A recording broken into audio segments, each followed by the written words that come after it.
Vamos dar início à nossa aula de hoje. Pai do Senhor, amados. Pai do Senhor, pastor. Pode, senhor Leonardo, tudo bem? Graças a Deus. Beleza, minha joia. Eu vou pedir que Ricardo, né, que chegou primeiro na sala, tá, nos honre aí orando para as nossas vidas, por essa aula. Tá bom, Ricardo? Faça oração conosco. Amém, pastor. Obrigado pela oportunidade. Vamos orar. Senhor Deus, Pai, nós te bendizemos nessa noite, Senhor. Aqui mais uma vez estamos, Senhor, nessa aula, ó Deus, para aprender, também, Senhor, para praticar, Senhor. Deus, abre as nossas mentes, ó Pai, os nossos corações, que de fato venhamos, ó Pai,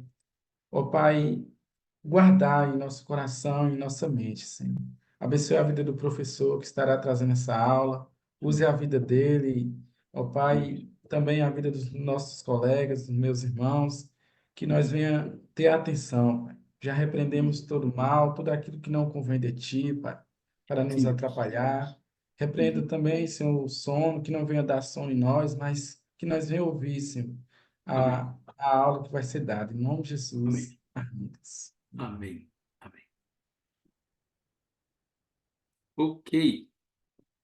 Eu gostaria de pedir para vocês, quero ler um texto com vocês, esse texto eu li ontem à noite no nosso culto. Tínhamos um culto da unidade ontem à noite na igreja, né? Enfatizamos essa questão da unidade. E eu tenho um texto em Romanos, na carta do apóstolo Paulo, que eu queria ler para vocês, que achei bem propício para a gente, importante para a gente conhecer também, que é Romanos, tá?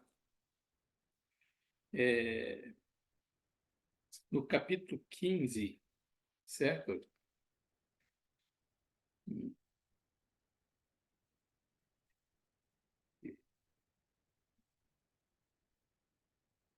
Lá no versos 5 e 6 do capítulo 15, ele diz assim, que Deus, que nos concede perseverança e encorajamento, deles também a disposição de pensar unanimemente de acordo com Cristo Jesus, para que, com uma mesma convicção e uma só voz, glorifiqueis ao Deus e Pai de nosso Senhor Jesus Cristo.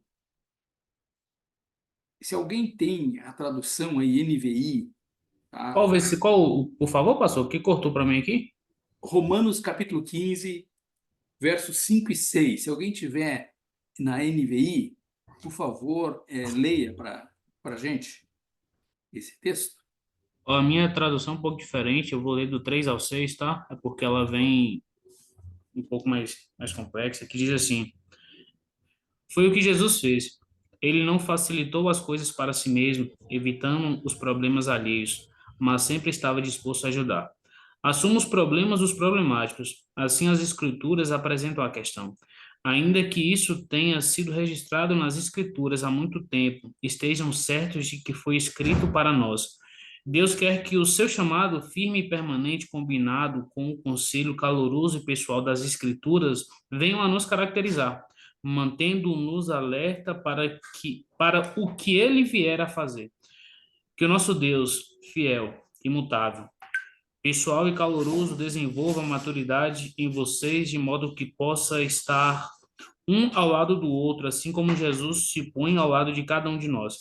Então seremos um coral, não apenas nossa voz, mas nossa vida cantará um hino maravilhoso em perfeita harmonia ao Deus e Pai do nosso Senhor Jesus. Uhum. É NVI ainda, pastor? Por fim, quero NVI, sim. Certo. Diz assim: o Deus que concede perseverança e ânimo, deles um espírito de unidade, segundo Cristo Jesus, para que com um só coração e uma só voz vocês glorifiquem ao Deus e Pai de nosso Senhor Jesus Cristo. E era isso aqui que eu queria. Essa tradução eu gostei muito dela, da NVI, que ela fala assim: que o Deus que vos concede perseverança e ânimo, né?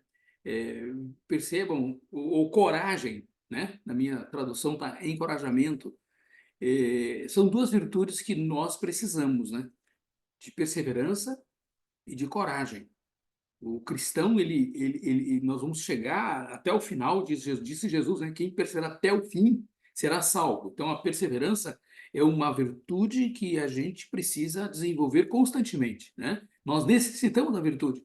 E ele está dizendo aqui que Deus nos dá essa virtude da perseverança, né? A perseverança vem de Deus.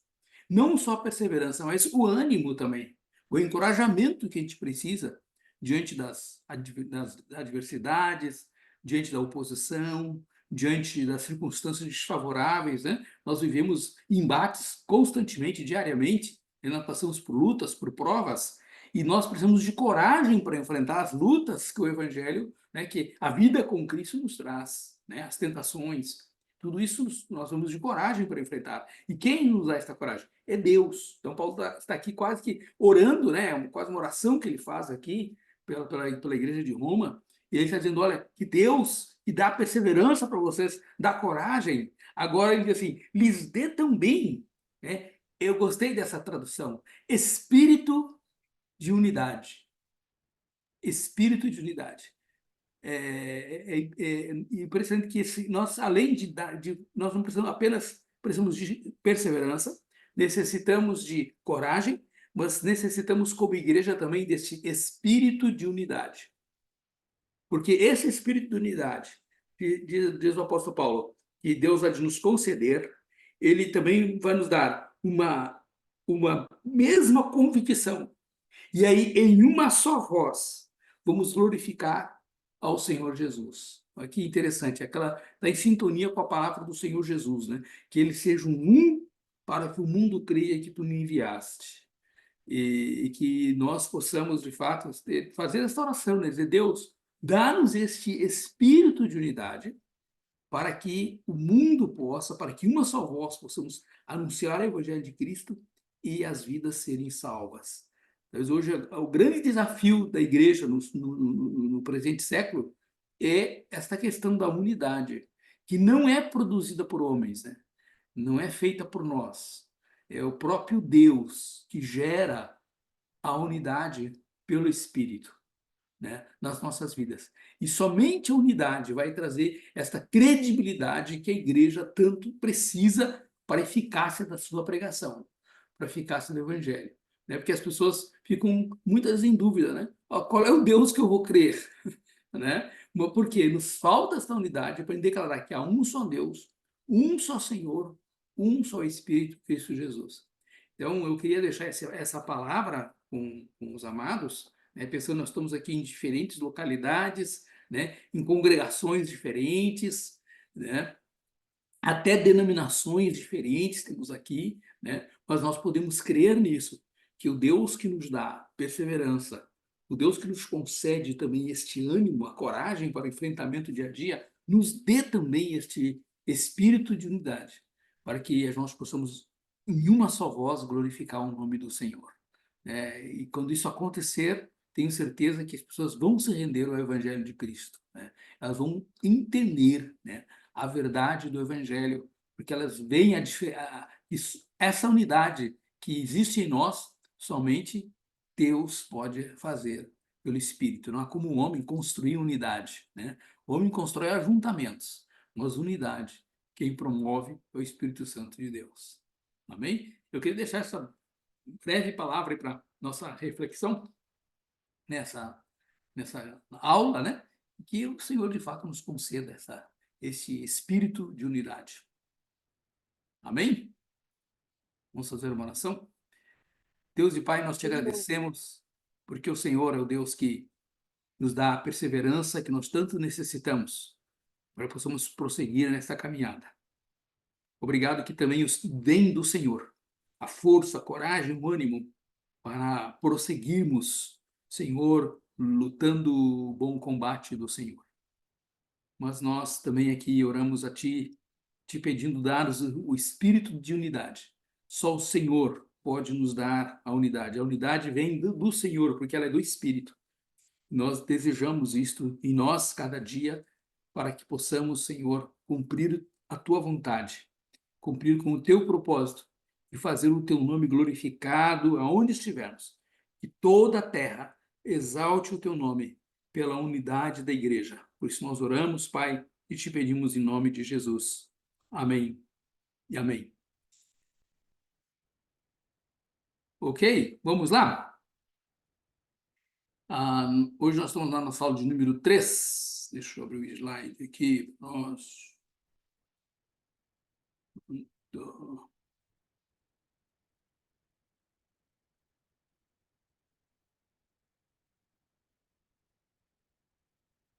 Ok? Sala de número 3. Vamos lá. Hoje nós vamos falar um pouquinho, vamos falar sobre, começar a falar sobre o mundo religioso. Até a aula passada nós vimos o mundo político, né? Na época que é o pano de fundo do Novo Testamento, né, de todo o Novo Testamento, eu vou trabalhar um pouquinho o mundo religioso. Tá? Vamos dar uma pincelada, porque vocês devem reforçar, aprofundar esse conteúdo lá em história do antigo, história bíblica, né? Do história do Novo Testamento. Tá? Mas vamos lá. Nós vamos começar falando um pouquinho hoje sobre a mulher no judaísmo. É importante a gente entender a mulher no judaísmo, tá? Por quê? Na época dos patriarcas, né, as matriarcas, elas eram ouvidas e respeitadas, né, Esse aqui e é legal. admiradas também. Quer ver? Então, nós temos no Antigo Testamento esse respeito às mulheres. Nós podemos, quando lemos o Antigo Testamento, estamos vendo que as mulheres eram Qual ouvidas e você quer? respeitadas. Temos vários exemplos, né, Esse? disso. Deixa eu Ô, trocar aqui. Júnior, seu microfone tá ligado, Júnior. Uhum. Tá aqui. Então, vejam que o Antigo Testamento nos fala de juiz, de profetisas, de juízas, né? Nós temos alguns exemplos que eu vou mencionar para vocês, que é o exemplo de Miriam, né? O exemplo de Débora, que foi grandemente usada por Deus na libertação do povo de Israel, né? Na época dos juízes. Temos Hulda, né? Mencionada no Ádia, né?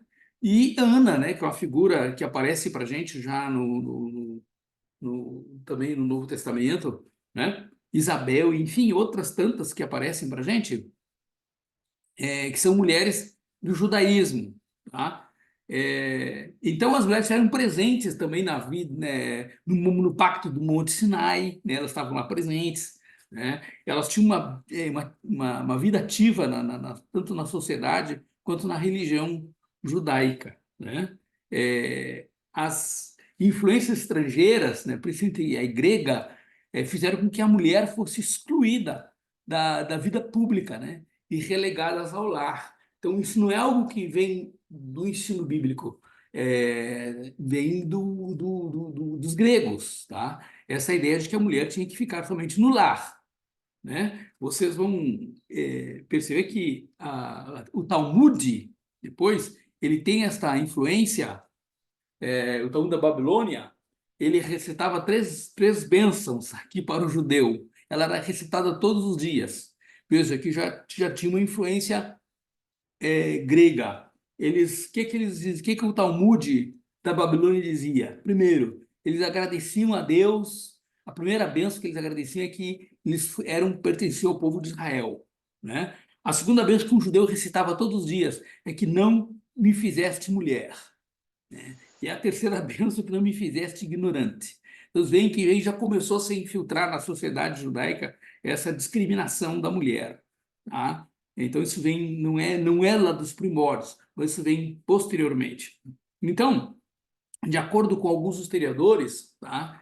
Essa regra originou-se naquele dito helênico de Platão e de Sócrates, né? Que eles deviam agradecer ao destino, né? E o que eles agradeceram ao destino? Primeiro, por ter nascido humano e não animal. Segundo, por ter nascido homem e não mulher. E por ter nascido grego e não bárbaro, né? Então, é influência desse conceito. que vem se infiltrando no judaísmo. Os estudiosos do Talmud, eles dão a segunda interpretação no Salmo 45, verso 14, que diz: toda a glória da filha do rei na sua casa.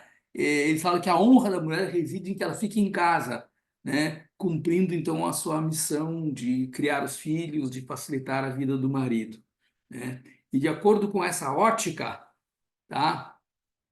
A mulher no judaísmo era vista do aspecto biológico, então, como mães e procriadoras, né? No aspecto sociológico, elas eram dependentes primeiro do pai e depois do marido, tá? E do aspecto psicológico, elas eram vistas incapazes de dedicar-se a temas sérios. Então, as mulheres não participavam de debates, enfim, porque do aspecto psicológico elas eram incapazes para isso, né? Então, nos tempos de Jesus vai acontecer que a presença da mulher na rua, no mercado, nos tribunais, nas casas de estudo, nos cultos, era considerado uma ofensa à dignidade da mulher, né? Era assim o mundo daquela época, tá? A mulher tinha que ficar em casa, né? Esse era o que se pensava.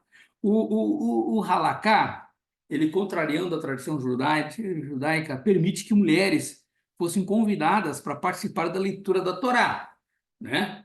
E observe que no Talmud diz o seguinte: todos podem fazer parte da contagem dos que são chamados para fazer a leitura da lei, né? Inclusive as mulheres, né? Podiam ser contadas para fazer a leitura da lei. Mas a mulher, ela não vai ler, olha só, por respeito ao público, né? E aí o termo público era geralmente trocado por honra da congregação. Então, por isso eles não davam oportunidade, mesmo que o Talmud, que eram as interpretações da lei, permitiam que a mulher fizesse leitura, eles, com respeito e honra à congregação, eles não permitiam que a mulher lesse, fizesse a leitura da Bíblia, né? Ler a Torá, tá, exigia uma preparação prévia, tá? A pessoa era avisada com antecedência, tá? Então, como eram os homens que tinham acesso ao estudo e facilidade de tempo para se preparar, tá? O convite para uma mulher geralmente era interpretado como se naquela congregação não houvesse homens aptos, tá? para a leitura. Tá? Então, por isso, geralmente as mulheres não eram chamadas para fazer a leitura. Então, à luz dessas informações que nós temos, qual seria a melhor interpretação para o texto de Lucas 13, do 10 ao 16?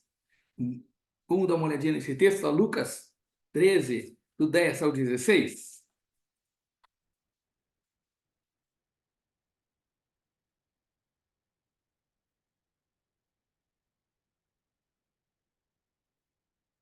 Lucas 13, a partir do verso 10 até o 16. Diz assim, olha só.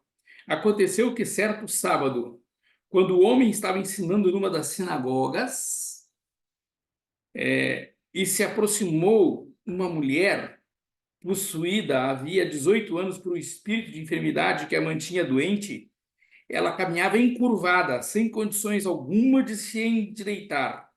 Ao observá-la, Jesus pediu que viesse à frente e lhe afirmou: mulher, estás livre da tua enfermidade. E em seguida impôs-lhe as mãos, e naquele mesmo instante ela se endireitou e passou a glorificar a Deus. Entretanto, o dirigente da sinagoga, indignado ao ver Jesus curando no dia de sábado, curando no sábado, admoestou a multidão: há 6 dias que se deve trabalhar. Vinde, portanto, nesses dias para seres curados, e não no sábado.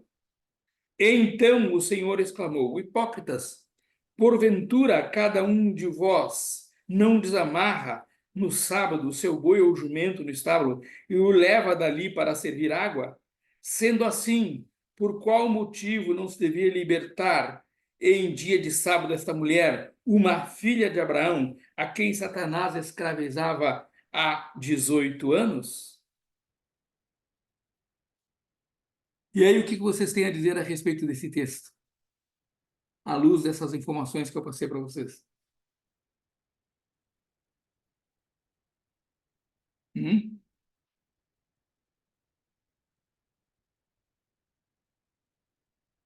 Alguém quer se manifestar?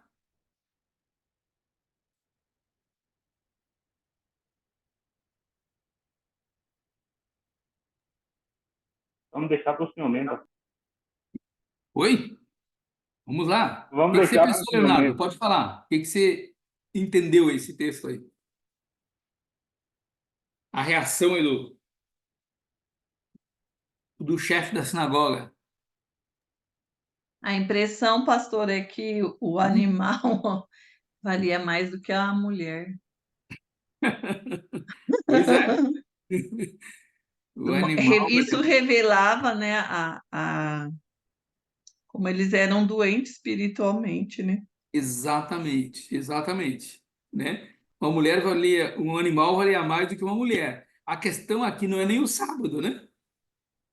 Que ele exorta a multidão dizendo, olha, não é para vocês virem serem curados no sábado, tem 6 dias para vocês serem curados. É porque se tratava de uma mulher, né?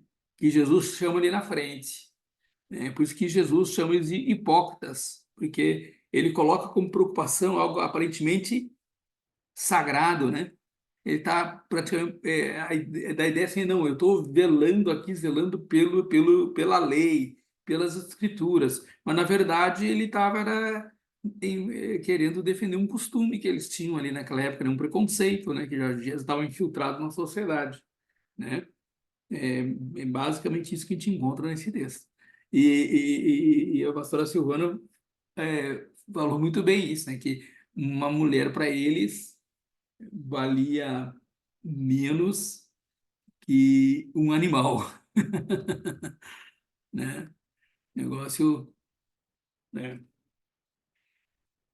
terrível. Alguém quer falar mais alguma coisa? Hum? E aí, pessoal? Podem falar. E tem que ser agora. Hum.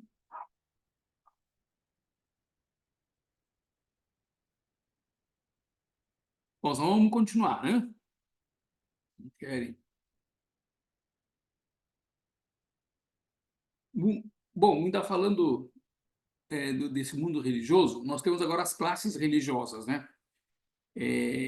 Quais as classes religiosas que nós temos na época de Jesus e que vão aparecer para a gente aqui no Novo Testamento, tá? A primeira delas são os essênios, tá? Os essênios. Deixa eu só fazer uma coisa aqui para você, só um pouquinho, gente.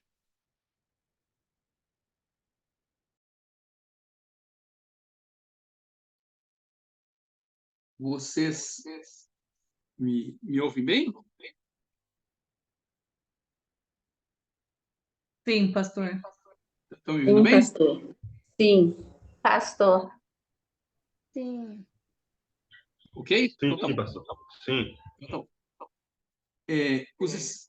vamos ver então os essênios. Tá com eco, pastor. Tá com eco? Ó. E agora melhorou? Continua com eco? Sim, pastor. Está com eco. Continua com eco. Pra mim tá com eco.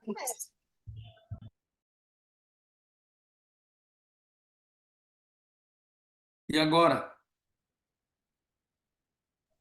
Agora tá bom. Agora não, agora tá bom. Então tá, vamos lá. Então, o primeiro grupo que nós queremos ver são os essênios, tá? Quem eram os essênios que aparecem na época de Jesus, tá? Vamos encontrar nos evangelhos. Os essênios, eles formavam uma fraternidade ascética, né? Uma seta, né? Que eram em torno de uns 4.000 adeptos na época de Jesus, tá? Os essênios, eram estudiosos, né? Eles viviam separados da sociedade, nos desertos, nos montes, e eles tinham o intuito de observar rigorosamente a lei cerimonial, tá? Eles não ofereciam um sacrifício no templo porque eles consideravam o templo, o sacerdócio corrupto. Então, eles não ofereciam sacrifício no templo de Jerusalém. eles consideravam o sacerdócio corrupto e eles por isso eles não iam muito ao templo. Eles protestavam, melhor, contra o sacerdócio desde a época dos Macabeus. Ele surge nessa época dos Macabeus, né? O sacerdote Asmoneu Macabeu, eles não aceitavam, né? Acho que o aspecto revolucionário deles, os essênios se separaram do sacerdócio. Então, seus hábitos eram bastante simples, né? No vestuário, suas propriedades eram incomum, né? Eles se sustentavam por meio do trabalho manual, né? Eles se abstiam do casamento também, embora eles não reprovassem o casamento, mas eles se abstiam do casamento, né? Aprovavam o casamento, mas eles mesmos não se casavam, né? Vocês estão vendo essas fotos ao lado aí, tá? São ruínas de um mosteiro deles lá que eu visitei, tá? Em Israel. A princípio, tá? Eles ficavam em abrigos, tá? E mais tarde, então, eles construíram um mosteiro, tá? Porque eles contavam daí com um certo apoio de Herodes. Eles construíram um mosteiro na região de Qumran, tá? Que são essas fotos que a gente viu aí, tá? Muitas autoridades acreditavam, né, que João Batista fosse um essênio, tá? Pelas características dele, né, de viver nos desertos e tal, que ele fazia parte, ele simpatizava ou fazia parte desse grupo dos essênios. Nós não temos muita afirmar categoricamente. Nós temos algumas evidências quanto a isso, tá? Eles eram bem rigorosos quanto ao estudo da lei, ou da Torá, né? Então, eles estudavam rigorosamente a Torá, e eles também usavam, eles tinham o calendário deles, tá? Era o calendário deles, eles usavam o calendário solar. E o Templo de Jerusalém, o cálculo era feito com base no calendário lunar, com as fases da Lua, né? Então, essa era a diferença que havia entre eles, tá? Também, eles observavam rigorosamente o sábado, certo? E eles davam uma atenção especial à pureza individual. A questão da pureza, tá? Era muito importante para eles, né? Também, eles criam a doutrina dos dois Messias, tá? Eles esperavam um Messias sacerdote e o Messias rei. Isso eles falavam isso interpretando esse texto de Zacarias, né?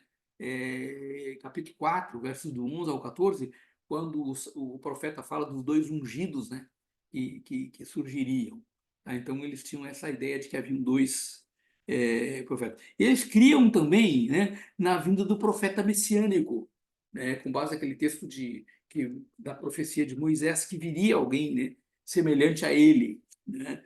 Então, eles tinham essa visão também do profeta messiânico. Então, basicamente, os essênios seria isso. Vocês depois vão poder estudar um pouquinho mais na literatura. Um outro grupo que nós temos, que fazem parte dos grupos religiosos, das classes religiosas na época, eram os fariseus, tá? Os fariseus, eles se formam pouco antes da revolta dos Macabeus, tá? E já no ano 135 a.C. estavam fortemente estabelecidos já. Foi o maior grupo e o mais influente seita, né, do Novo Testamento, né? E ao contrário dos essênios, que se opunham ao sacerdócio de Jerusalém, tá? Os fariseus eles se esforçavam para estabelecer essa união entre eles e o sacerdócio, né? Haviam diferenças entre eles, né? Por causa das desilusões políticas, os fariseus eles assumiram uma atitude mais ascética com relação à expectativa apocalíptica, né? Enquanto os essênios eram bem apocalípticos, né? Eles tinham muito essa questão messiânica, muito forte. Eles pregavam muito essa questão messiânica. Já os fariseus já tinham abandonado isso um pouco por conta das frustrações ocorridas, eles eram mais ascéticos quanto a isso, né? Outra diferença entre os fariseus e essênios que a gente pode encontrar é quanto à interpretação da Torá. Os fariseus eles eram mais democratas, eles admitiam, né, várias interpretações da lei, tá? Já os essênios tinham uma teologia uniforme, né? Os essênios tinham uma única interpretação da lei, eles não aceitavam que houvesse outras interpretações da lei, né? Agora, pensando um pouquinho em algumas características essenciais da espiritualidade dos fariseus, tá? É que eles tinham uma autoestima pela lei de Moisés, né? Então, eles prezavam muito pela lei. Para os fariseus, eram normativas, eram duas fontes de fé e da vida, né? Então, tinham duas fontes que normatizavam, né, a fé e a vida para eles, que eram as escrituras e a tradição, né? Então, para eles, as duas tinham o mesmo valor, tanto as escrituras quanto a tradição, tanto a lei como as tradições que estavam no Talmud, né? Então, para eles tinham o mesmo peso, tá?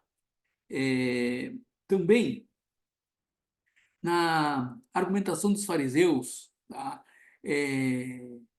Eles, na prática de vida, eles desempenhavam um papel importante a doutrina da retribuição, né, e do intercâmbio, né? Então, eles tinham muito essa questão, né, também ali de mostrar as obras que eles faziam, enfim. Também, outra coisa que os fariseus prezavam era a prestação do trabalho e a retidão das obras, tá? Isso tinha importância na religiosidade farisaica. Vocês percebem que eles tinham aquela questão, né? Eles eram muito legalistas, né? Extremamente legalistas, os fariseus. E isso foi, de certa forma, também, Jesus foi criticado pela forma como Jesus lidava com algumas questões da lei, né? E eles tinham aquela ideia de que o Deus da promessa assiste os seus e dá aos fiéis a justa recompensa, né? Então, eles lidavam desta forma, ou seja, Deus vai te retribuir segundo as suas obras. Por isso que Jesus também confrontou eles diretamente, né, os fariseus. Também tinha uma outra coisa, outra característica dos fariseus, como eles, aquela precisão na observação litúrgica, né? Eles se preocupavam em cumprir cada uma das particularidades sutis do culto no Templo de Jerusalém. Eles eram meticulosos, né? E aí eles criticavam a forma como Jesus se comportava, né? Porque não aceitavam a forma mais, digamos assim, espontânea e liberal que Jesus lidava com as coisas, né? Aquela questão, né, que ele levanta lá no sábado não pode curar, né? Porque sábado eles não podiam fazer nada, o paralítico não podia carregar o leito, a cama, eles criticavam, né? Extremamente legalistas. Também não se pode negar que, claro, que haviam a prática da piedade, elas eram visivelmente manchadas, né, por motivos egoístas, né? Eles faziam boas obras, eles praticavam a piedade, mas eles queriam mostrar o que eles faziam, né? Eles tinham um certo orgulho disso. E tinha aquelas questões também que eles usavam quando Jesus fala do corban, né? O que era o corban? A lei dizia que quando a herança, né? O filho era responsável por sustentar o pai na velhice, né? Mas o que eles faziam? O filho dizia assim que a herança era um corban, ou seja, era uma oferta ao Senhor. Então ele doava, isso entre aspas, né? Ele doava a herança para o templo e a responsabilidade de cuidar dos idosos passava a ser do templo. E eles continuavam administrando os bens. Então, é uma maneira de ele se eximir dessa responsabilidade. Então, quando as necessidades que os idosos, que os pais tinham, eles lançavam para o templo, mas eles continuam a usufruir dos bens, porque, segundo eles, os bens eram uma oferta ao Senhor. Então, veja como Jesus criticou muito essas atitudes dos fariseus. A gente vai ver depois lendo os textos das Escrituras, né, dos Evangelhos. Um outro grupo que nós temos, né, entre os religiosos, tá, são os saduceus, né? Os saduceus, eles derivam o nome deles, tá, da genealogia, né? Eles se diziam filhos da família de Zadok, né? Conforme esses textos aí de 2 Samuel 8:17, 20:25, 1 Reis, eles achavam que eles pertenciam a essa família de Sadoc, por isso eles tinham também uma função sacerdotal. Eles tinham maior influência política do que os fariseus, tá? Porque eles controlavam o sacerdócio, né? Então, por isso eles tinham mais influência política. Quase todos os sumos sacerdotes, né, entre os anos 6 e 70 depois de Cristo, então, ou seja, dessa época do início da igreja e nos tempos de Jesus, eram saduceus, né? Então os sacerdotes eram saduceus por conta, né, dessa ascendência que eles diziam que tinham da família sacerdotal de Zadok. Vamos lá. Bom, a mentalidade, a ideia dos saduceus sobre a fé.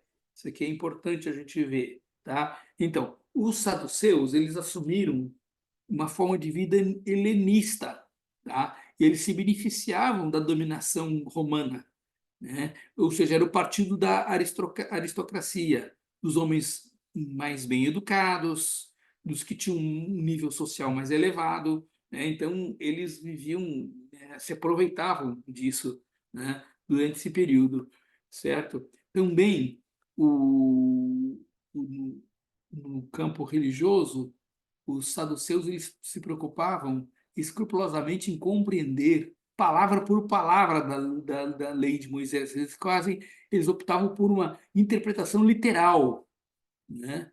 E um cânon rigorosamente tradicional, né? Então, somente aquilo que eles encontravam no Pentateuco era o único e exclusivo fundamento da fé hebraica. Eles não conseguiam ver nada além, eles não consideravam muito os profetas e os escritos, eles se baseavam toda a teologia deles em cima do Pentateuco. Por essa razão, tá, eles não criam na ressurreição dos mortos, eles não falavam, eles rejeitavam a doutrina da ressurreição. Por quê? A doutrina da ressurreição não faz parte dos 5 livros de Moisés, do Pentateuco, né? Então, isso explica esse aspecto da teologia dos saduceus, tá? Eles também rejeitavam todos os outros escritos rabínicos, né? Eles se basavam basicamente na Torá. Outro grupo que a gente tem, né, aí nessa época, tá? É o grupo dos escribas. Os escribas, eles vão surgir na época de Esdras, tá? Eles não eram uma seita religiosa, nem tanto um partido político. Os escribas, eles eram um grupo de profissionais que eram copistas das escrituras, tá? Eles copiavam, não só copiavam as escrituras, mas eles também interpretavam as escrituras. Então, geralmente se percebe que quando Jesus se reunia, ali haviam geralmente fariseus e também escribas que chegavam, porque eles queriam ouvir o que Jesus falava, porque eles tinham essa função também de interpretar as escrituras, tá? Eles não tinham um partido político definido, tá? Nós vamos ver que os escribas eram fariseus e haviam escribas saduceus também. Então, eles podiam pertencer tanto ao grupo dos fariseus quanto ao grupo dos saduceus, que tinham envolvimento político, tá? Eles eram apenas profissionais que copiavam os textos e interpretavam os textos, ok? Esse contato que os escribas tinham com a lei, né, com as escrituras, dava para eles um certo destaque na religião, né? E por isso eles eram chamados de mestres da lei, né? Ou doutores da lei no Novo Testamento. Você encontra muito essa expressão ali nos evangelhos, os mestres da lei, os doutores da lei, porque os escribas tinham uma posição de destaque no judaísmo nessa época, né, do Novo Testamento. Ok, pessoal? Tem gente aí? Tem gente aqui. Sim, pastor, estamos aqui. Ei, pastor, Oi. Pois não. Estou aqui, pastor. Estamos aqui. Sem perguntar, ou interromper, então não tem problema, tá? Que é um pouco de informação, né, que a gente precisa para entender. Eu vou mostrar aqui algumas fotos para vocês entenderem. Essa foto aqui é da cidade de Davi, tá? Essa aqui é aquela área que Davi comprou dos jebuseus, né? Tá? Quando ele conquista Jerusalém, depois ele comprou essa área aqui chamada cidade de Davi. A partir daqui, Jerusalém foi se espalhando nesse entorno aí da cidade de Davi, tá? Mas o início de Jerusalém é aí. Isso é uma maquete que tem lá em Jerusalém para você, de repente, ter ideia, né, da história. Aqui já é o templo construído por Herodes também, tá? O templo de Herodes já seria, diríamos, praticamente o terceiro templo, né? O primeiro templo de Salomão, o segundo templo depois foi a reforma feita por quem? Vocês estão lembrados? Neemias. Hã? Não, Neemias foi os muros, antes de Neemias. Esdras. Hã? Esdras era escriba. Esdras Era escriba, na época dele. é aquele lá, aquele. Hã? Sim. Aquele, quem é? Ó, Eu não gente. lembro bem, mas foi Zorobabel? Zorobabel, Mas exatamente. Zorobabel. isso, Tá? é ele Zorobabel, ele mesmo. construiu o segundo templo. Tá? Na Isso, época de isso quem? que eu ia Quem foi o falar. profeta que deu um empurrão para eles construírem o templo? Ah, Ageu. Né? Ageu foi que deu um empurrão lá para que eles pudessem reconstruir um templo bem menor que o templo de Salomão. E depois Herodes, né, constrói esse templo magnífico aí, tá? Que nós temos aí, tá? Que era o templo, esse templo era o que existia na época de Jesus, tá? Esse templo magnífico aí, enorme, que foi feito por, eh, por Herodes. Herodes era um idumeu, né? Portanto, ele não tinha e era casado com uma judia, e para conquistar a simpatia dos judeus, ele constrói esse templo aí, magnífico, né? Ele foi rei na Judéia, né? Tá, então aqui nós temos uma foto da porta formosa, que está voltada para o Monte das Oliveiras, tá? A vista a partir do Monte das Oliveiras, Porta da Formosa. Foi aqui onde, nessa porta aqui, que Pedro curou o paralítico lá, né? Quando foi orar no templo. Né? E desse lado aqui nós temos a fortaleza de Antônia, aqui na direita, onde Jesus compareceu perante Pilatos, né? Fortaleza de Antônia, tá? Ficava à direita do templo, junto ao templo.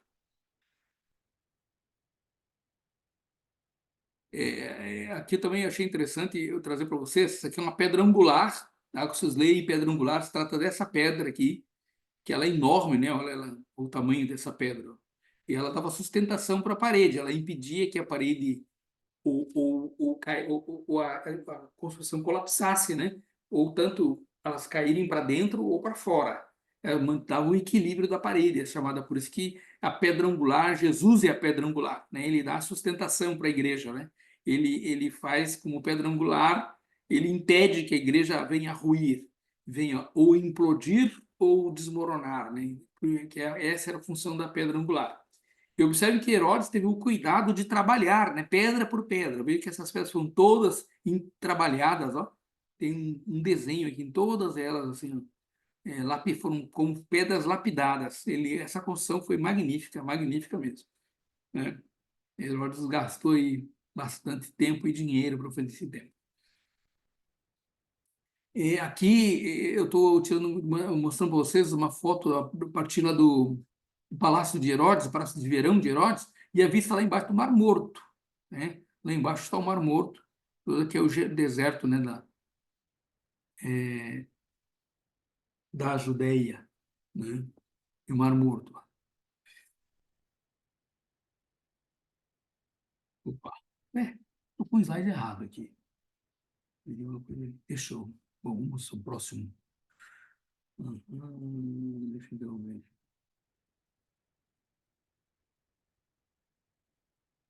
Deixa eu abrir um novo slide para vocês aqui. Deixa eu tentar ver aqui. Ok? Vamos lá.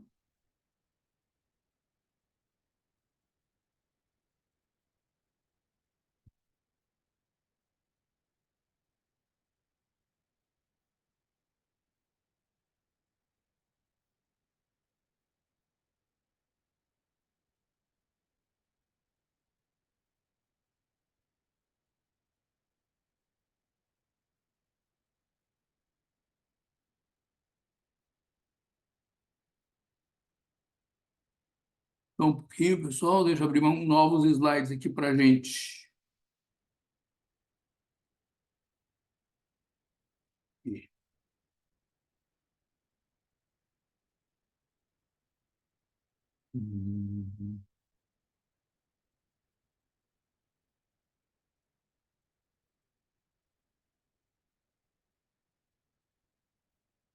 Pronto. Bom, vamos agora trabalhar um pouquinho com a situação política. Tá? Nós temos as classes sociais agora que a gente vai ver, né, dessa época, que são os publicanos, né? Vamos conhecer aqui os publicanos. Deixa eu só fechar aqui para abrir para você me acompanhar. O termo grego para eles era tolenai, ou coletor, tá?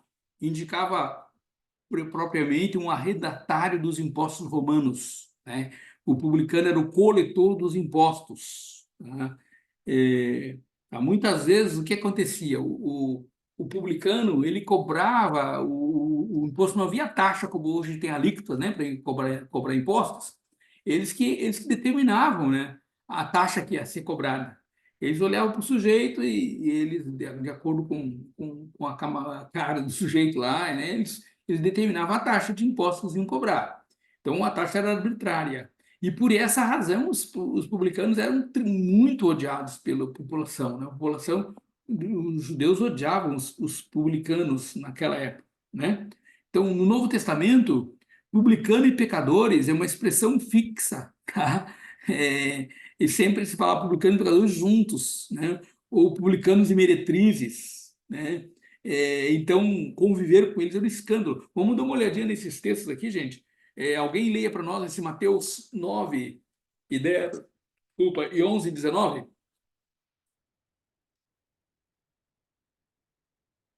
Quem vai ler para nós?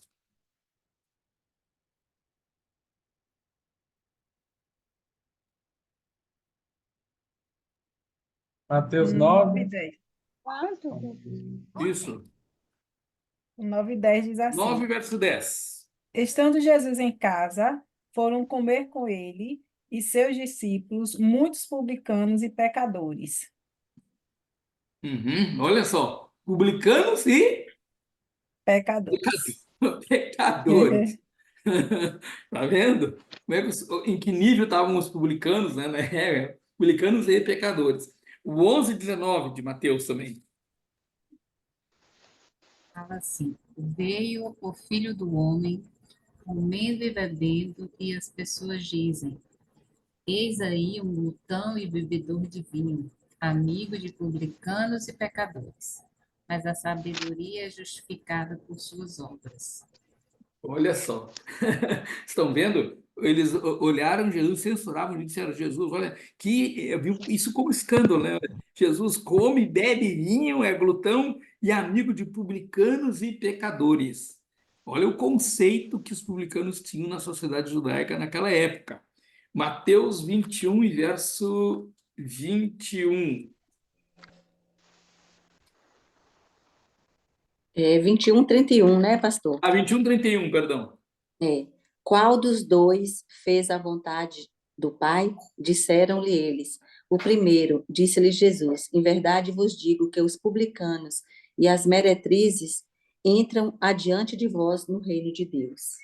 Tá? Então, Jesus aqui coloca, né, publicanos e meretrizes lado a lado, né, porque eles eram vistos, né, como da mesma categoria. né? Eu observo que quem está escrevendo isso é Mateus, que era um publicano, né? Era um coletor de impostos. Bem, é forte isso, né? Eles são mencionados nominalmente, tá? Dois publicanos no Novo Testamento, nos Evangelhos, que é Zaqueu, né? E Levi, né? Que chama-se também Mateus. Vamos ler lá Lucas 5, 27, 19, 12 de Lucas.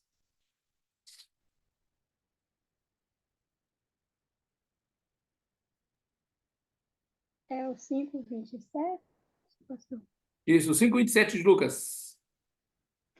E depois disso saiu e viu um publicano chamado Levi, assentado na recebedoria, e disse-lhe: segue. Uhum, tá. O verso 28 de Levi levantou-se, abandonou tudo e seguiu a Jesus. Quem é esse Levi? Mateus, Mateus, né? Mateus chamava publicano. Levi também. E o 19, 12 de Lucas, capítulo 19, e o verso 12 do Evangelho de Lucas. E assim contou-lhe Jesus, certo homem de nobre nascimento, partiu para uma terra longínqua, com o objetivo de ser coroado rei de um determinado reino e regressar. 19, 12 Uai, 19, 12 de Lucas, né, pastor? então tá. Na verdade, o capítulo 19, peraí, é o O capítulo verso. 19. Não, verso 2, perdão. Não é 12, não. Eis um homem rico chamado Zaqueu, chefe dos publicanos. Isto. Zaqueu, que era chefe dos publicanos, tá? Esse tira aí, não é o 12, não é o 2, tá? Tá errado aí, tá? Então, tá falando de Zaqueu, que era um chefe de publicanos, tá? Era um publicano maioral aí, tá?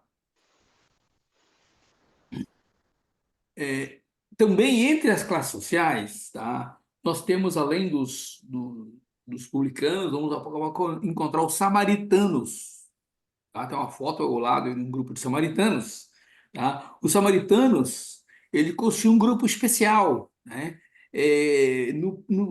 Os judeus os tinham como estrangeiros, tá? No plano social. No plano religioso, eles eram tidos como cismáticos, né? Ou seja, como no plano social não eram considerados judeus legítimos, né? Eram estrangeiros, não eram, e no plano religioso eles eram cismáticos, ou seja, eles causavam divisão, separação, por conta que eles acreditavam, né? Eles tinham lá que Guerezinha era lugar de adoração, né? Lembra que ele fala isso. Vamos ler Lucas 17, verso 18?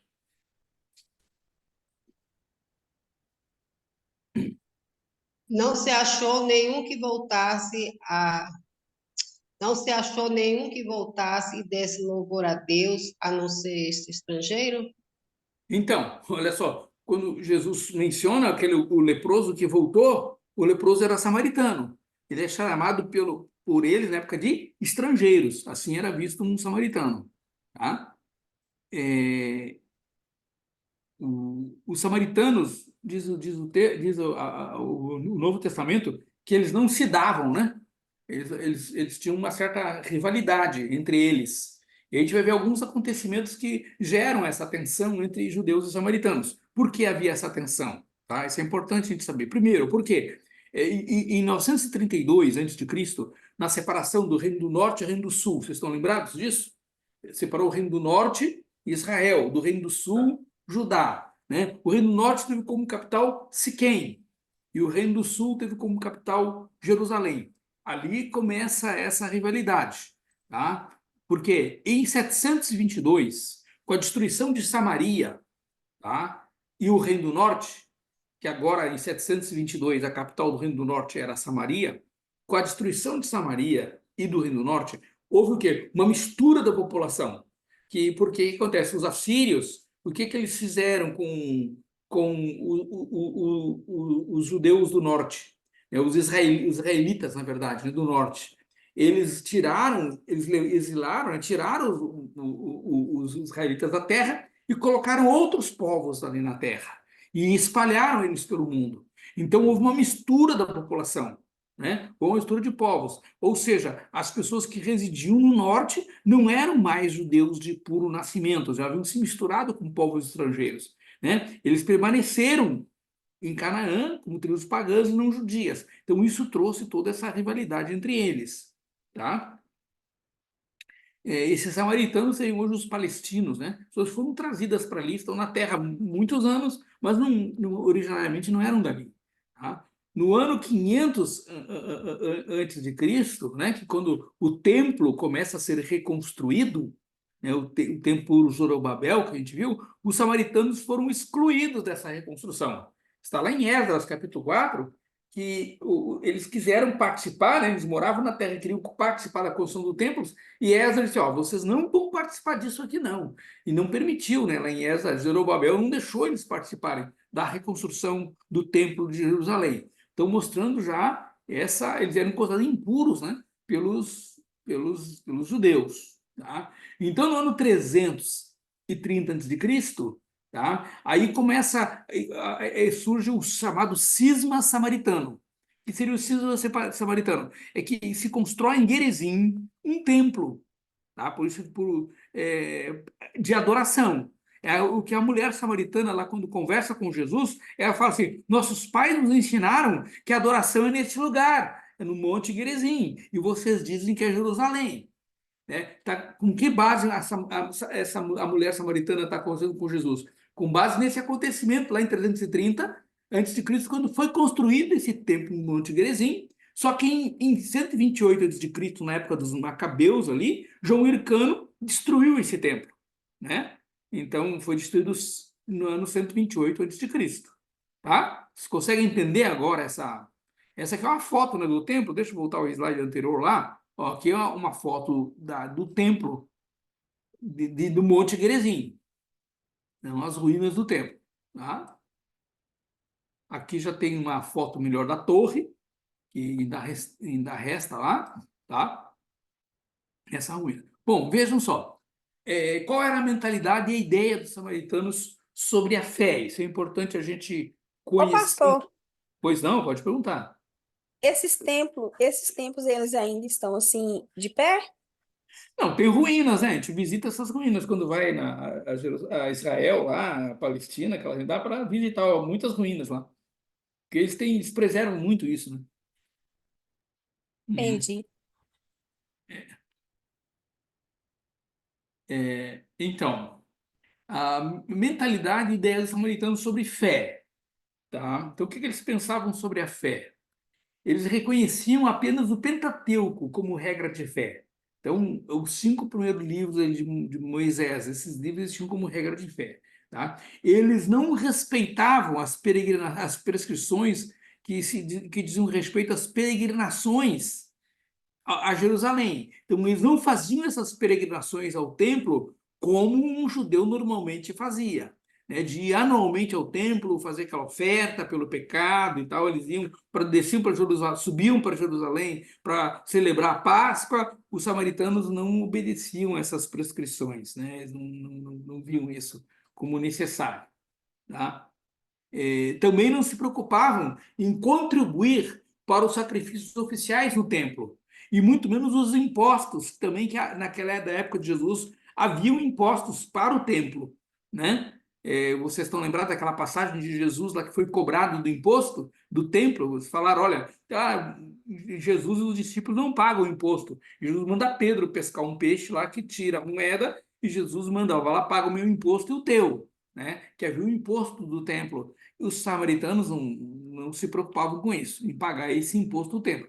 Por isso eles eram totalmente tidos como, né, como não religiosos, né, como discriminados, né, pela sociedade judaica na época de Jesus, tá? Olha só o que o judeu eles falavam aí. O que os judeus falavam a respeito dos samaritanos? Olha só, no Talmud está escrito assim: um pedaço de pão oferecido a um samaritano é impuro como carne de porco.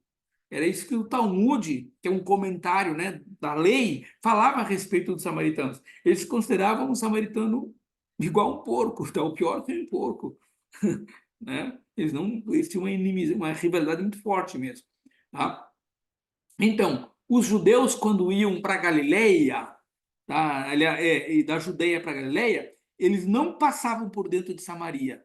Vocês podem observar no mapa aqui, eu fiz questão de colocar esse mapa aqui para vocês, né? Que a Samaria fica aqui no meio, ó. Ela divide o sul, a Judeia aqui, e a Galileia aqui no norte, tá? Então, quando eles tinham que sair da Galileia e da Judeia para ir para a Galileia, por exemplo, para Cafarnaum, para Nazaré, para essas regiões aqui, né, Tiberíades, o que eles faziam? Eles saíam da Judeia, saíam de Jerusalém aqui e davam uma volta aqui, né, pela Pérea, que hoje é a Jordânia, né, e para entrar na Galileia, tá? E Jesus, quando vinha do norte para o sul, ele fazia questão de passar aqui por dentro, né? Ele passava por dentro da Samaria, tá? E isso era uma provocação, né, para os judeus na época de Jesus, tá? Bom, agora queremos ver um pouquinho a situação política da época, que é importante para a gente, que são as classes políticas. Então, nós temos entre as classes políticas, nós vamos ter os zelotes, tá? Quem são os zelotes? Os zelotes eram um grupo revolucionário, tá? Ele tinha como eles queriam era derrubar o jugo de Roma, né? E formar um governo puramente judeu, tá?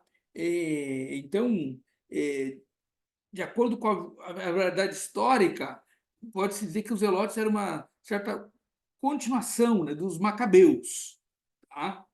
Então, ele dizia que a gente deve ver os zelotes mais como essa continuação dos macabeus e não julgá-los como anarquistas, como desordeiros, né?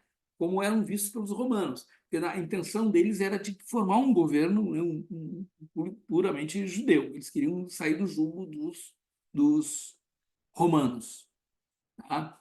Eles eram patriotas religiosos, tá? Eram prontos para o sacrifício, né? Defendiam, antes de tudo, a interpretação rigorosa do primeiro mandamento, né? No qual assim, Yahvé é o Senhor de Israel, tá?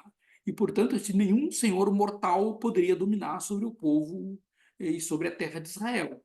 Essa era a visão dos zelotes. Eles não aceitavam um governo humano, o governo deles seria o Senhor, né? Seria o Deus de Israel, né?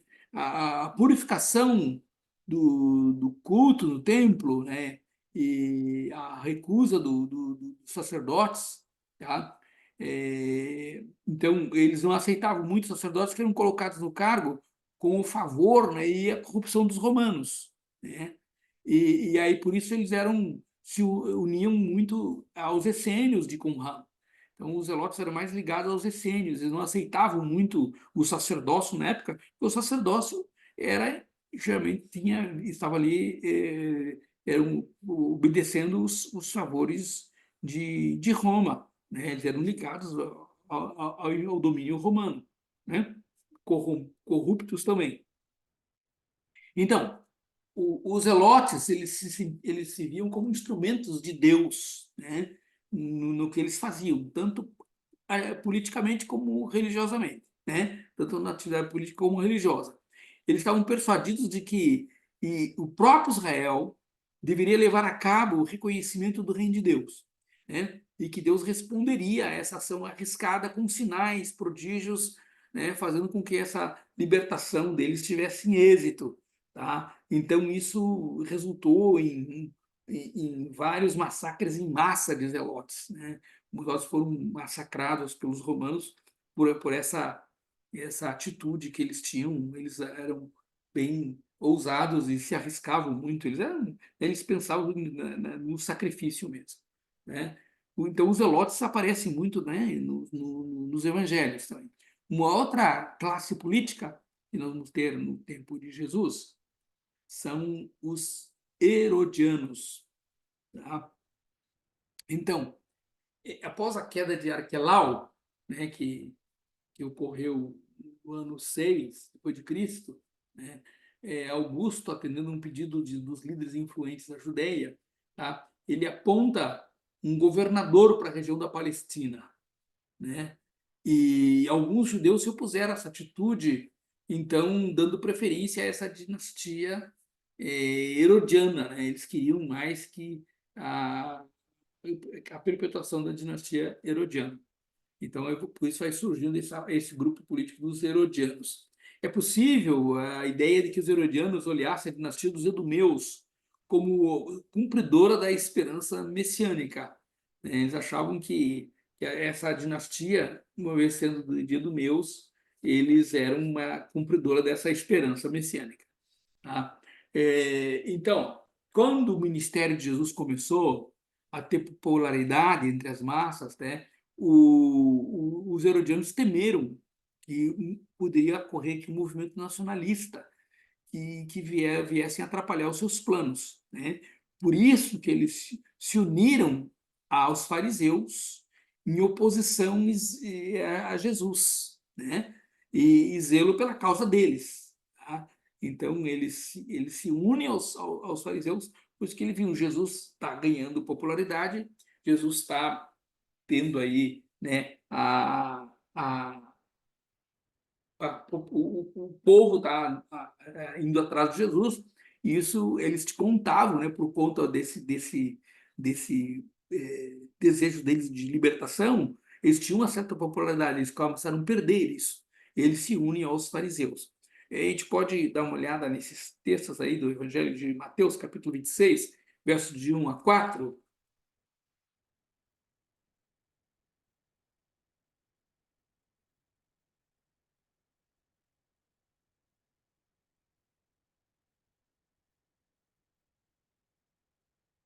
Alguém leia para nós?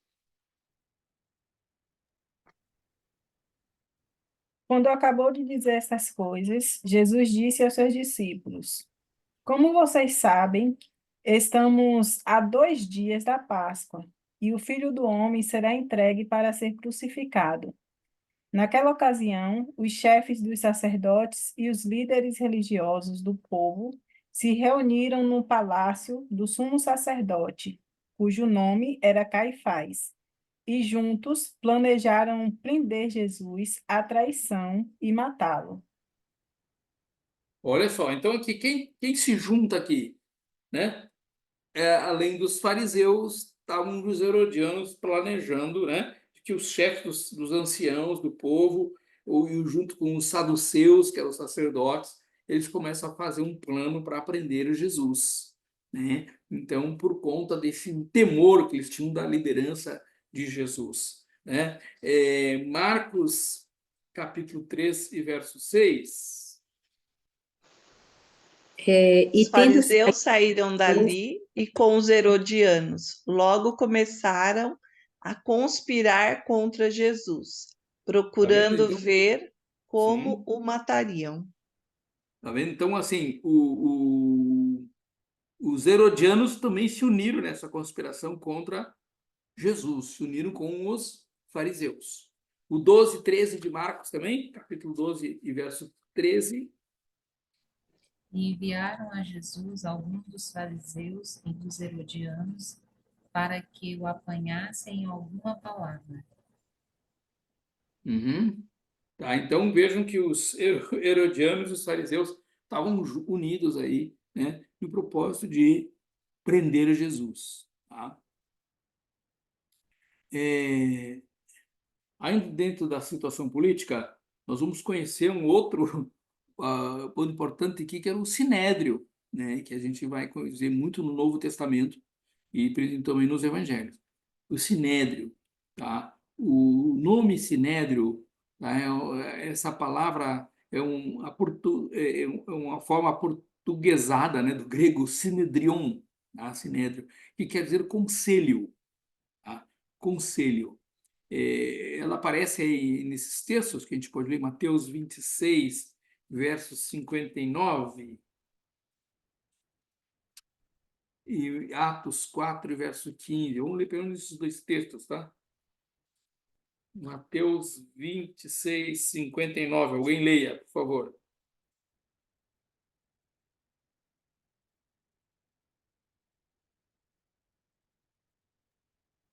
Os chefes dos sacerdotes e todo o sinédrio estavam procurando um depoimento falso contra Jesus, para que pudesse condená-lo à morte. Tá? Então, o sinédrio, né, ele tinha esse poder político-religioso entre os judeus. Tá? Vamos ver Atos capítulo 4 também, só para a gente... Atos capítulo 4, verso 15.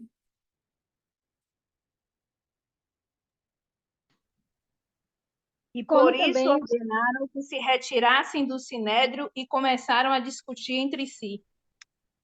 Uhum, tá. Então, veja que o Sinédrio é esse colégio, né, de magistrados que havia no tempo do Novo Testamento, tá? Este colégio também tinha o nome de presbiterium, que seria conselho de anciãos, tá? A palavra presbiterion, né, o presbiterium, aparece em Lucas 22:66.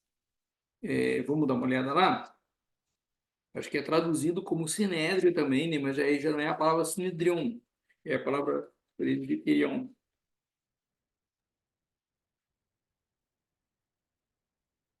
De onde vem presbitério para nós? 22:66.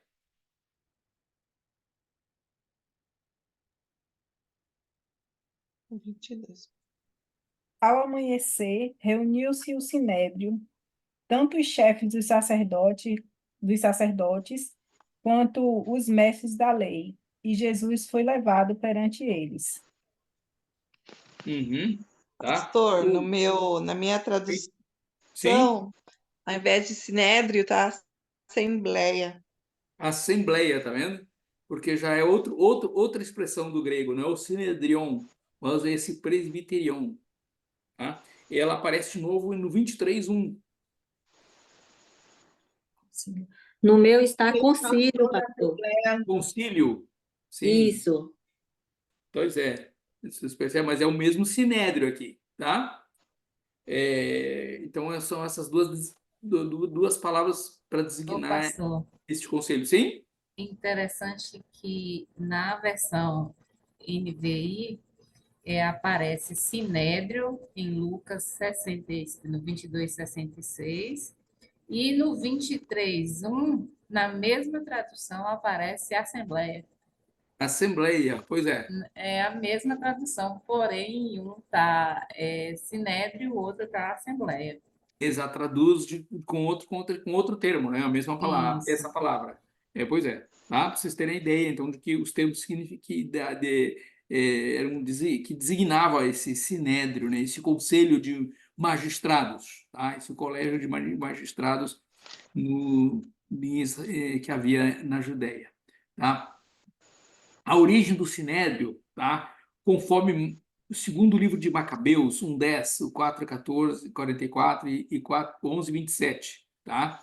Este órgão ele funcionava no tempo de Judas Macabeu, tá? Tá lá no primeiro livro de Macabeus, 7:33, tá? Ou seja, em todo caso, esse tal Senado, tá? Era tanto pelo nome como pelas funções uma continuação do colégio de anciãos que havia no tempo de Neemias, tá?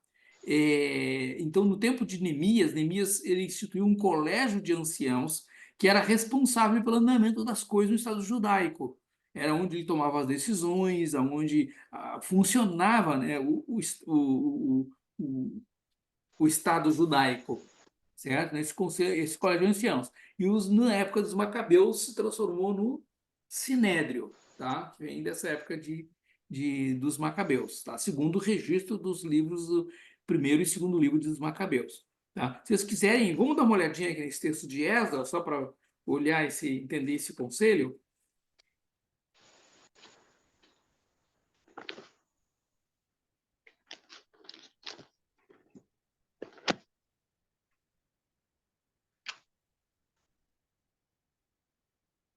Esdras, capítulo 5, verso 9.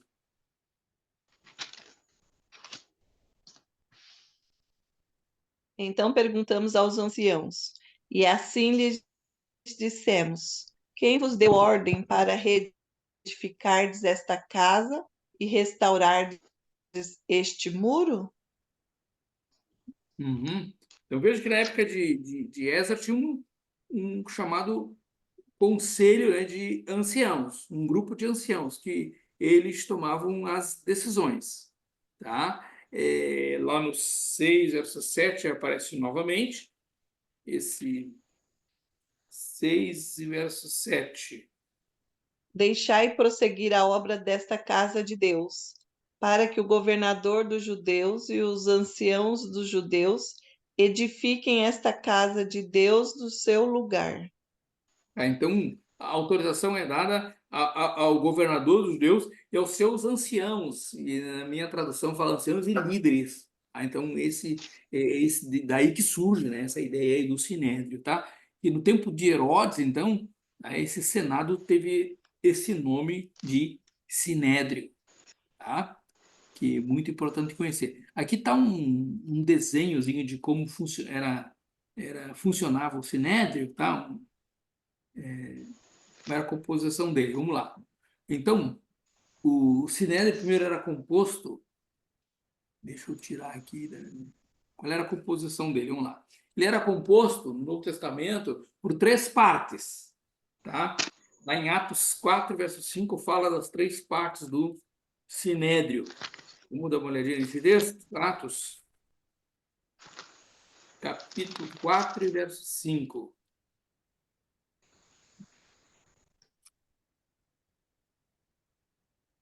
E aconteceu no dia seguinte reunirem-se em Jerusalém os seus principais, os anciãos, os escribas. Bom, o que fala lá? Quais são os três grupos? Diga aí, Silene, quais os três grupos você identificou aí na sua leitura? Os anciãos, Os os escribas, anciãos, os os escribas e quem mais? Em três grupos. aqui diz os seus principais, Os principais, os os anciãos anciãos e os e os escribas. escribas. Eram os três grupos que faziam parte do sinédrio. Os principais, os anciãos e os escribas. E os Tá? Vai ter outros nomes na minha tradução, fala de autoridades, líderes religiosos e mestres da lei. Então, ou seja, esse sinédrio era composto de três partes, tá? Então, quais são essas na partes? Os principais. Oi? Pode perguntar. NVI, né? Na NVI fala as autoridades, os líderes religiosos e os mestres Eu estou lendo a da King lei. James. Isto. Tá? Então, quem são esses principais? Esses principais são os pontífices, tá? Que eram os sumos sacerdotes. Tá? Os sumos sacerdotes. Então, quando eles saíam do cargo, deixavam de exercer a função no templo, eles passavam para o sinédrio. Tá? Seriam os pontífices, eram esses sumos sacerdotes aposentados. Tá? Eles faziam parte do sinédrio. Depois tinha outro grupo que é chamado os anciãos. Quem eram os anciãos? Os anciãos eram os presbíteros, tá? Ou os representantes da aristocracia leiga. Tá? Então, os representantes da aristocracia, que não eram religiosos, não faziam parte do sacerdócio, eles também faziam parte do sinédrio. Tá? E depois nós vamos ter um terceiro grupo, que eram os mestres da lei, ou os escribas, os gramatos, tá? Que geralmente a maioria deles era no partido dos fariseus. Politicamente, pertenciam aos fariseus, mas eram os escribas, os mestres da lei. Então, esses eram os três grupos que compunham o sinédrio. Pontífices, ou os principais, né, que eram os sumos sacerdotes que não estavam no exercício da função, tá? Os anciãos, né, que eram leigos, e os escribas, que eram... Tem um dengue aqui. Oi? Eu não consigo matar ele. Aí eu tive que me cobrir. Mata bem. Tá tentando me atacar. Oi? Sim, o que foi mesmo?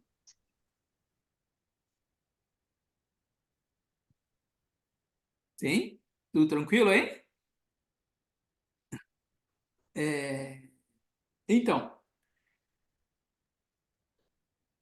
contando o sumo sacerdote, que era o presidente, tá? Então, o sumo sacerdote em exercício, ele era o presidente do Sinédrio, tá? O Sinédrio tinha 71 membros, tá? 71 membros faziam parte do Sinédrio, tá?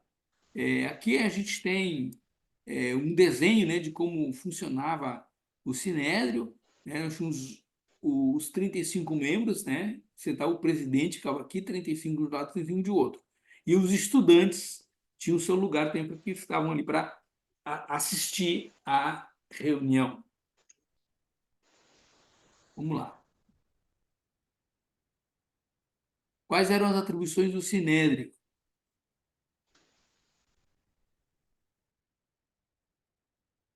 O Sinédrio, tá? Ele, na época da Palestina, ele era como autoridade civil e religiosa, né? E no judaísmo palestiniano, né? E no judaísmo helênico era apenas religiosa, né? Então eles tinham duas formas de entender aí as atribuições do Sinédrio. Então, para o judaísmo da Palestina, que ficava ali, né, eles tinham uma autoridade civil e religiosa. Mas no mundo romano ali, né, onde haviam os judeus fora da Palestina, eles tinham apenas uma atribuição religiosa, tá? Existiam vários sinédrios que funcionavam como tribunais locais, tá? Agora, todos eles estavam debaixo do Sinédrio de Jerusalém. Então, não havia apenas um sinédrio em Jerusalém. Havia vários sinédrios espalhados por toda a região, né, onde haviam judeus. Poderia haver um sinédrio, porém, eles estavam debaixo do sinédrio de Jerusalém, tá? Entendendo isso, que no mundo helênico ali, a atividade era apenas religiosa, e dentro da Palestina eles tinham a atribuição civil e religiosa, tá? Os casos capitais, né, o Sinédrio podia apenas providenciar a condenação à morte, tá? Mas ela tinha que ser ratificada e executada pelo procurador, que era a autoridade romana. Eles não tinham esse poder de executar, mas eles providenciavam a condenação. Foi o caso de Jesus, tá? Mas eles procuraram a autoridade romana para executar a condenação dada, certo? Atribuições ainda. Então, no Novo Testamento aparecem os termos como conselho, né? O principais dos sacerdotes, anciãos e escribas, principais sacerdotes e autoridades, ou simplesmente autoridades. Todas essas expressões se referem ao Sinédrio, tá? Sempre quando estiverem lendo o Novo Testamento, principais sacerdotes, anciãos e escribas, né, junto assim, ou principais sacerdotes e autoridades, ou simplesmente autoridades, vocês podem interpretar como se referindo ao Sinédrio, tá? Após a destruição de Jerusalém, nos anos 70, por Tito, né, aquele oficial romano, tá? O Sinédrio foi abolido. O Sinédrio, então, deixou de existir. Ok? Alguma pergunta?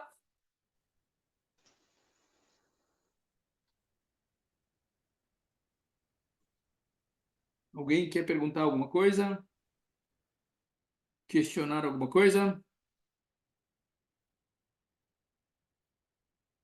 Tudo em ordem aí? Hein, pessoal? Pastor, tudo em ordem. Tudo, pastor. Uhum. Então, deu para vocês entenderem essa questão então, do mundo político, religioso, social. A gente encerra essa parte mais, esse pano de fundo histórico, né? E aí a gente vai começar a entrar no texto do Novo Testamento propriamente, tá? Então a gente começa a discutir um pouquinho o texto do Novo Testamento. A gente começa trabalhando primeiramente a vida de Jesus, né? E depois vamos entrando nos evangelhos propriamente. Muito bom. Se vocês Esse conteúdo, tá? Eu vou estar depois disponibilizando para vocês relerem, estudarem. Vocês têm literatura que podem ler um pouquinho mais. Esse pano de fundo histórico ele é importante, tá? Para a gente conhecer. Na hora que a gente estiver lendo o Novo Testamento, a gente vai trabalhar com isso o tempo todo, né? Com essa questão desse fundo histórico aí que vocês vão percebendo na leitura do Novo Testamento e compreendendo que vocês estão lendo. Então, isso ele é importante, tá? A gente é um conteúdo, como já falei para vocês, que é dado em bibliologia, tá? Mas como a gente não tem essa disciplina, a gente enxerta esse conteúdo no Novo Testamento e também em História e Geografia do Novo Testamento, né? Como tem outros pormenores em História e Geografia, a gente também pincela esse conteúdo aqui, tá? Mais alguma outra questão que vocês querem saber, perguntar? Senão nós vamos... eu queria... Então, Pastor, quem era o chefe do Sinédrio o na Sinédrio era época? o sumo sacerdote. O sumo sacerdote em exercício, ele que era o presidente do Sinédrio, tá?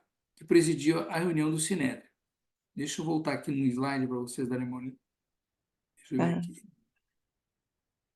Deixa eu ver se eu obrigada. consigo Oi, pastor. voltar Graça aqui. Sim?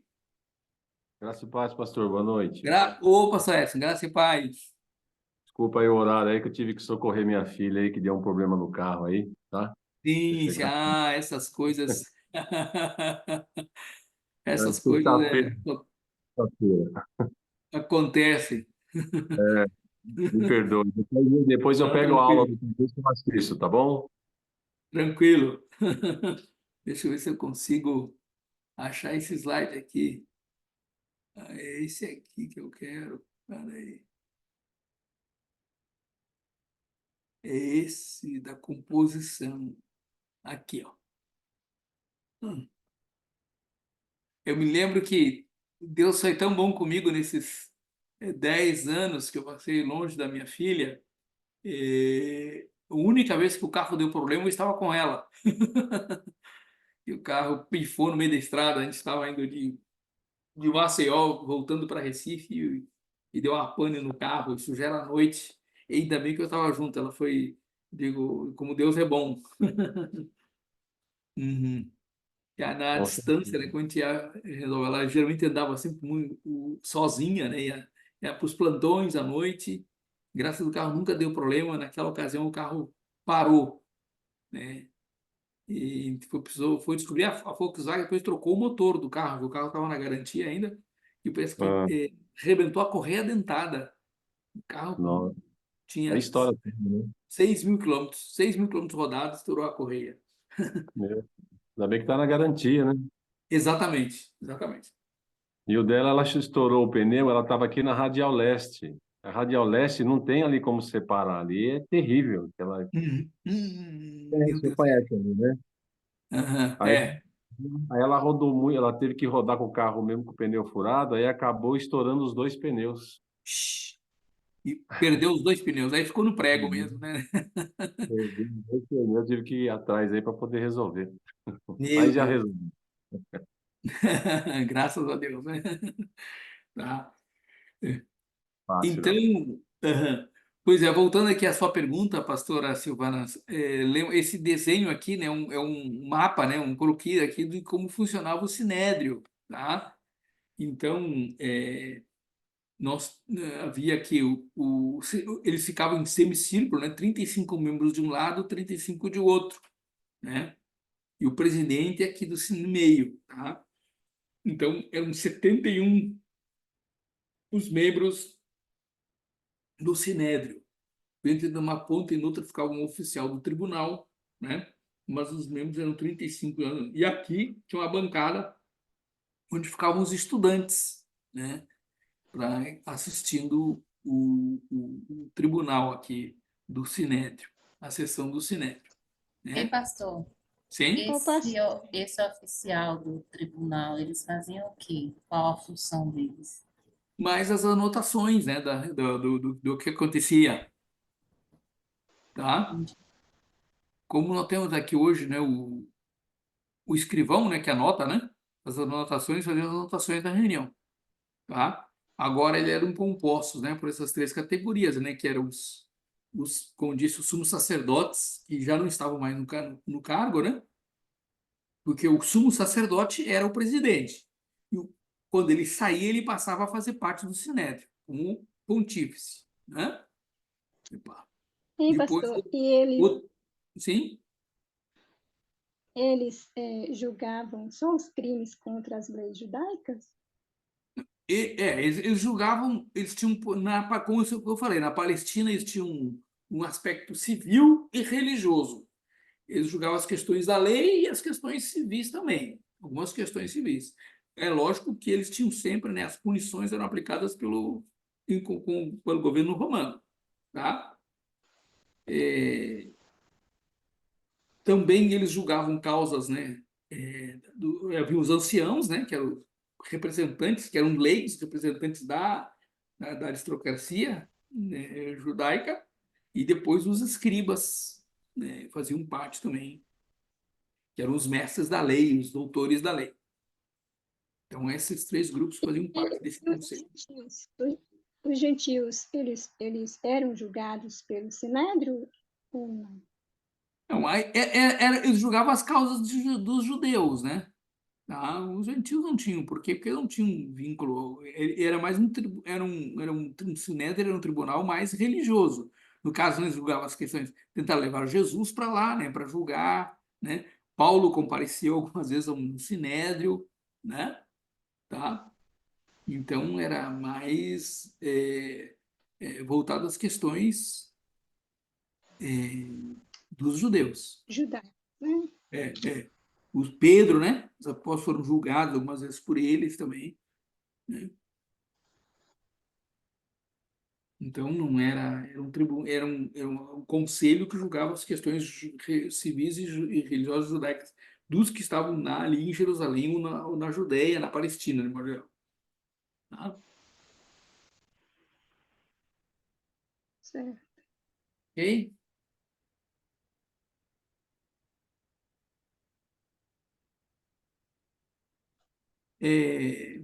Vocês, como é que estão as leituras? Vocês já estão fazendo as leituras dos evangelhos, dos livros, está dando acesso? Bom, eu postei no WhatsApp os livros, né? Vocês não precisarem buscar lá na biblioteca esses 2 livros para vocês lerem, para me fazerem relatório da leitura. Eu, como prometi para vocês, eu vou procurar essa ficha de leitura que eu usei no semestre passado e orientar vocês para fazer esse relatório de leitura, tá? Para me mandar, começar a me mandar para a gente já não deixar isso para a última hora, ok?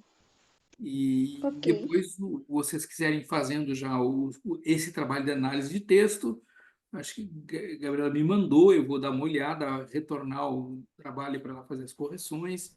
Eu creio que vocês vão fazer um excelente trabalho. O roteiro está naquele primeiro slide lá, né, na primeira aula que a gente viu. Aqui, seguindo aquele roteiro é tranquilo. A partir da próxima aula, a gente deve começar a entrar já no estudo dos evangelhos, vamos trabalhar com autoria, essas coisas assim, né? Eu já até comecei a ler, pastor, mas aí eu fiquei esperando essa ficha de leitura aí que o Mas não senhor espera falou a que ia leitura, enviar. anota o dia que você começou a ler e manda brasa. Ó, E depois fica fácil, ó, tá? certo, tá anotando. Anota o dia, ela marca o dia que você começou a leitura, o dia que você terminar, e depois o relatório você fica fácil de fazer. Tá bom? Não é resumo, então é tranquilo. Ótimo. Tá certo?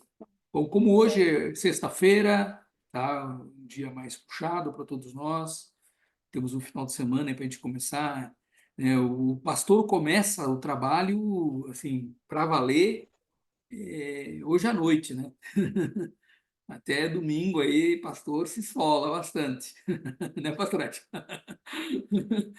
Alguns já têm reunião sexta-noite, sábado de manhã, sábado de tarde, sábado de noite, domingo de manhã, de tarde, de noite. Eu já tive situações que eu preguei 6 vezes no final de semana. Então isso Estamos acontece. nós estamos no mês da igreja, né? Então nós estamos numa correria aqui tremenda, em todos os sentidos. Imagino. Pois E eu é, começo, aqui, eu começo sim, amanhã, 8 horas da manhã. 5 horas da Amanhã, manhã. Olha amanhã, só. 8 horas da manhã. Amanhã eu vou ministrar numa 8 horas igreja. já ministra. E 8 horas eu estou ministrando já. Amanhã. Não, é a vida do pastor. Fim de semana o pastor trabalha sábado e domingo, que é o que todo mundo trabalha na semana, de segunda a sexta, né? A gente faz um sábado e um domingo. Infelizmente é o tempo que se tem para a igreja, né? E quanto maior o centro, mais acumula, né? Porque as pessoas, as principais atividades da igreja vão para o sábado e domingo. Tem jeito, tem jeito. Pois é. Em tudo Então, dá graça. em tudo dai graças, é verdade. É verdade. Pois é, queridos, que Deus então abençoe vocês no final de semana, dê um final de semana abençoado, né? Que vocês tenham assim, né, um tempo precioso de salvação de almas, de transformação de vidas, enfim, que a igreja possa estar cumprindo, né, sua missão nesse final de semana, né, nas suas atividades, fortalecendo, né, para os discípulos caminharem durante a semana e nos seus locais de atividade ali levarem, né, a imagem de Cristo, né, onde eles estiverem e trazendo a presença de Deus nos locais por onde eles passarem, né? Acho que isso é o que a gente faz na igreja, né? Recarregar as baterias para, durante a semana, viver o evangelho, né? Isso aí, né? São os nossos tempos, né? E a principal atividade do crente é de segunda a sexta mesmo, no trabalho, na escola, onde ele tem que viver tudo aquilo que ele ouviu e aprendeu, né, no final de semana, né? Que concentra o tempo de estudo, de aprendizado da palavra, né? É uma realidade que nós vivemos. Então, queridos, que Deus abençoe vocês. Tá? Nós vamos estar logo divulgando o nosso. Já estamos tentando ajustar a data do nosso encontro. Em julho, eu vou estar passando para vocês. Estou ajustando aqui com o preletor, com a igreja também, né? Então, tá, eu e Gilvane estamos em contato com o pastor Francisco, porque tem que ajustar uma série de agendas aí para a gente definir a data direitinho e começar a organizar, para vocês se planejarem também. Tá? Queremos ter um bom encontro esse ano, tá? A nossa expectativa assim, é boa, nós queremos trazer fazer um intercâmbio com o nosso seminário no Sul, né? Que hoje é o seminário que tem a melhor estrutura, é o nosso seminário no Sul, e queremos fazer esse convênio com ele, fazer esse intercâmbio com ele, trazer um diretor de lá para nos ser o preletor, e a gente também poder, quem sabe, anunciar alguns projetos juntos, que vai abençoar todo mundo, né? Vai abençoar todo mundo. Pois é, queridos. Então, que Deus Pastor abençoe. Edson, Mas, esse ano você oi? vem, viu, pastor Edson? Como? Falando com o pastor Edson que esse ano ele vem. Não entendi. Eu tô falando assim, para o senhor vir esse ano aí para o encontro, o senhor mais a companheira, Amém. Deus proverá. já proveu, em nome de Jesus. É, pois é, o passado esteve no primeiro, né? No passado não foi possível, né? Vamos lá que esse ano seja possível. Mas vai dar tudo Amém. certo, em nome de Jesus. Amém. É o Eu dia creio. todo, pastor? Como? É o dia todo? São 2 dias, geralmente. A gente vai com essa sexta-noite e vai até o domingo de tarde, Ah, domingo meio-dia. sim. Lá no acampamento Mas, Filadélfia. Uhum. é. Que é aqui perto, para nós está pertinho. Pastor Edson, que é uma viagem. Mas, né? Pois é, Tem, que tem que fazer até baldeação. é, tem a baldeação, é verdade. Tem que ir até Belo Horizonte e depois pegar outro voo para ir. Exatamente. Não tem jeito. Uhum. Isso na melhor das hipóteses, né? Uma conexão só, né? Quando pega uma conexão só, tá ótimo. Quando isso tem mais de uma conexão, né? Vai ser São Verdade. Paulo é verdade, é uma só, né? São Paulo, BH, BH aqui, mas quem vem do sul vai Campinas, Campinas vem para Belo Não, Horizonte, são 2 conexões. aí no sul é 3, né? Sai de lá, desce em É, Campinas, de é, Campinas vai até Belo Horizonte e de Belo Horizonte até aí, Guanambi. Guanambi. Só tem um voo que faz direto para BH, e fazer uma conexão só, mas os outros tudo são 2 conexões. Uhum. Pois é, vamos agradecer, então, agradecendo a Deus por essa aula, por tudo que o Senhor Deus tem, né, falado conosco nessa noite, tá? Eu vou pedir para o Leonardo. Leonardo, abre o microfone e faz uma oração conosco, e assim vamos Amém. estar. Ô, glória. Vamos orar. Senhor, nós te louvamos, Pai. Nós te agradecemos por tudo que o Senhor tem feito em nossas vidas. Tu és bom. Obrigado pelos ensinamentos compartilhados. Obrigado por levantar a vida de pastores, homens compromissados com a tua palavra, com o teu reino, contigo, para nos orientar, Deus, para preparar-nos para que possamos servir mais e melhor a ti, Pai. Porque sem ti nós nada somos, Senhor. Nos ajude, nos dê a tua sabedoria, nos dê o teu discernimento, para que em tudo quanto nós fizermos venha ser unicamente para a honra e para a glória do teu santo nome, Pai. Abençoe cada um que aqui se encontra, cada família aqui representada, abençoe os nossos colegas, abençoe os nossos professores, abençoe aí, ó Deus, as pessoas que fazem todo esse preparo para que nós possamos estar aqui, ó Deus, nesta aula, neste momento de comunhão e de crescimento com os irmãos, Pai. Pedimos a Ti que o Senhor possa nos conduzir e que nós possamos estar no centro da Tua vontade, Pai, porque é aí que nós almejamos estar. E que o Senhor nos direcione em cada passo que dermos, ó Deus, em nome de Jesus, Pai. Abençoe as nossas vidas, nos dê um final de semana abençoado, abençoe as programações das nossas igrejas, ó Deus, em nome de Jesus, que tudo venha a ser para a honra e para a glória do Teu santo nome, e que nós possamos te servir constantemente, ó Deus, em nome de Jesus. Ora a Ti e te agradeço em nome de Jesus. Amém. Amém. Amém. Então, que Deus abençoe vocês. Tenham uma boa noite. Deus abençoe, pastores. Amém. Isso é Amém, bênção. colegas. Senhor a todos. Ernesto, Ricardo, Júnior, professor Clenilton. A paz a todos, Deus abençoe. Amém. Bom final de semana. Amém. A Deus paz a abençoe. todos. Deus abençoe Graça e cada um. paz a todos. Deus abençoe. Paz do Amém. Senhor, Amém. gente. Pastor, graça e paz, bom final de semana. Deus abençoe, Deus Obrigado. abençoe, amados. Deus abençoe.